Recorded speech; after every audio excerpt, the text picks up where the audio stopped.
Hello दोस्तों, ये body building के ऊपर का वीडियो है। स्टेज पे जो कॉम्पिटिशन्स होते हैं, कंपटीशन होने के बाद रिजल्ट के लिए अक्सर सभी बॉडी बिल्डर्स वेट करते हैं और देखते हैं कि मैंने जो मेहनत की उसका क्या रंग आएगा, और सब लोग एक्सपेक्ट करते हैं कि उनको फर्स्ट रैंक मिले। टॉप 3 में तो आना ही है सबको, बट नेचुरली कंपटीशन है। और जब इनकी पोजिंग ख़त्म होती है तो बेचारे जज लोग का डिलेमा चालू होता है कि सब 19-20 हैं, ज़्यादा फ़र्क तो है नहीं, और जज जो है उनकी माँ नहीं है, बोले कि मेरा बेटा ही अच्छा है। हाँ, फेवरेटिज़म कभी कभी होता होगा, सब फील्ड में होता है, ठीक है। तो उसको अगर हम कन्नी काट दें उस चीज़ को, और फिर भी हम अगर देखें तो बट नेचुरली बहुत उस लेवल पे इतना डिफ़िकल्ट होता है जज करना, बिकॉज सभी के सभी सब कुछ लेकर आए हैं वहाँ पे, वो बेस्ट ऑफ द बेस्ट है। जैसे पूरे स्टेट के या पूरे नेशनल लेवल के लोग अगर एक साथ इकट्ठा हो गए और बोले सबसे सुंदर कौन, बता मेरे को, कैसे? बहुत इतना आसान नहीं है, और वो जज करते हैं और उसमें से टॉप 3 निकलते हैं। अब मैं आता हूँ पॉइंट पे के प्रतिक्रिया क्या होती है। ये कुछ बॉडी बिल्डर्स ऐसे होते हैं जो सालों साल compete कर रहे हैं, सालों साल टॉप 3 में भी नहीं आते, बट उनको एक चीज़ है कि एक दिन मेरा आएगा कि मैं टॉप 3 में सिल्वर गोल्ड कुछ ना कुछ मेरा लग जाएगा, और ट्राई करते रहते हैं।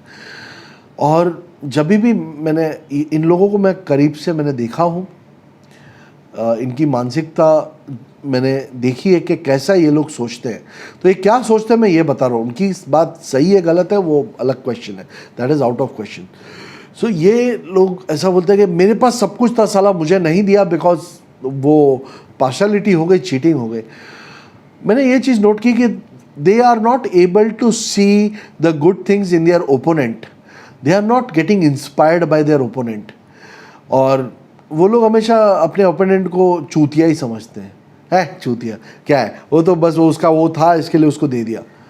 अरे वो चूतिया है, और तुम उसको जितनी समय चूतिया बोलोगे ना, तुम टॉप 3 में नहीं आओगे, क्योंकि तुमने उसकी क्वालिटीज़ को अप्रिशिएट नहीं किया है। और जब तक तुम किसी चीज़ को दिल से अप्रिशिएट नहीं करोगे, तुम्हारे अंदर वो क्वालिटीज़ आएगी कैसे? अरे पूरा का पूरा बॉडी के स्ट्रक्चर में सभी लोग ऑलमोस्ट बराबर है, उसमें 19-20 देखने का काम जज करता है, जज हमेशा उनको मेडल देता है, और आप हमेशा उनको चूतिया बोलते हो। तो चूतिया की टर्मिनोलॉजी बदलो, या चूतिया बोलना बंद करो।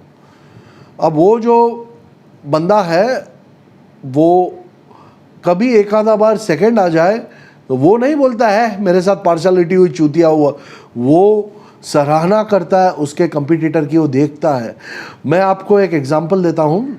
सुनीत जाधव इंडिया के बहुत फेमस बॉडी बिल्डर हैं, सभी लोग उनको जानते हैं, और मिस्टर एशिया भी मारा है उन्होंने।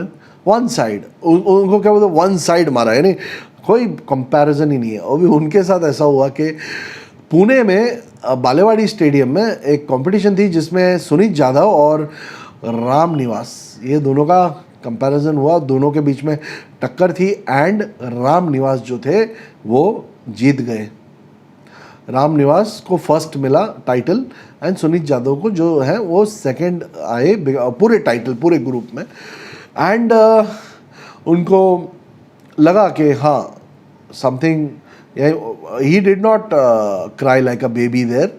मैं ये बात इसलिए जानता हूँ बिकॉज उन्होंने जो उसके बाद सेकेंड टाइम तैयारी की, तो क्योंकि मैं उस जिम में जाता हूँ जो जिम में वो जाते थे, तो मैंने देखा कि वो कैसे तैयारी करते थे।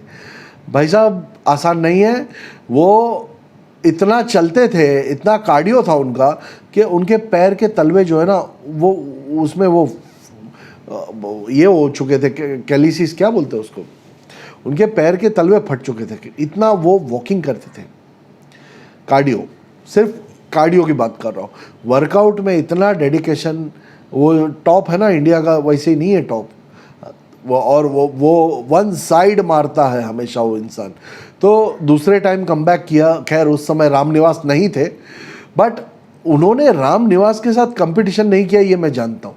उन्होंने राम निवास के बारे में अच्छी चीज़ें देखी कि हाँ ग्लूट्स बड़े थे, ज़्यादा थिक था, दूसरे समय जब आया तो उसने वो सब एट्रीब्यूट्स को समझ करके उन पे डेवलपमेंट शुरू की और वो अपना बेटर वर्जन बन करके नेक्स्ट टाइम आए और once again he picked up the gold as usual.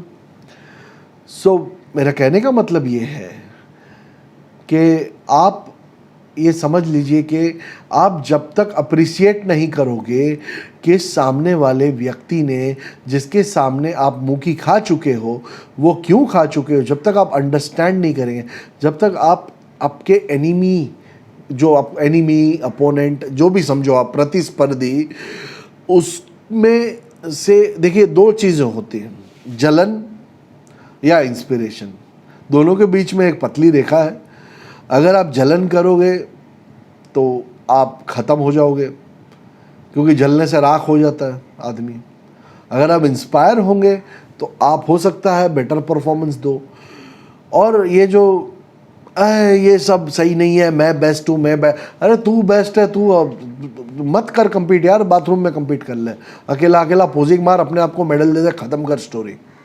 So appreciate करो, आपको छोड़ करके दुनिया में बाकी के लोग भी हैं, उनको वो जो आपके साथ प्रतिस्पर्धा कर रहे हैं वो आपको हरा दिए हैं, ऐसे पूरी दुनिया बोल रही है, तो दुनिया का परसेप्शन आपके लिए क्या है ये भी तो मायने रखता है। इसलिए तो स्टेज पे जाते हो, बाथरूम में नहीं करते हो। वो जो बॉडी बिल्डिंग करनी हो, पोजिंग करनी है, कहाँ पे करते हो? स्टेज पे करते हो ना, क्योंकि दुनिया की नज़र में आपको नंबर 1 बनना है। तो दुनिया ने आपको नंबर 1 नहीं बनाया तो समझो कि नंबर 1 क्यों नहीं बनाया है आपको।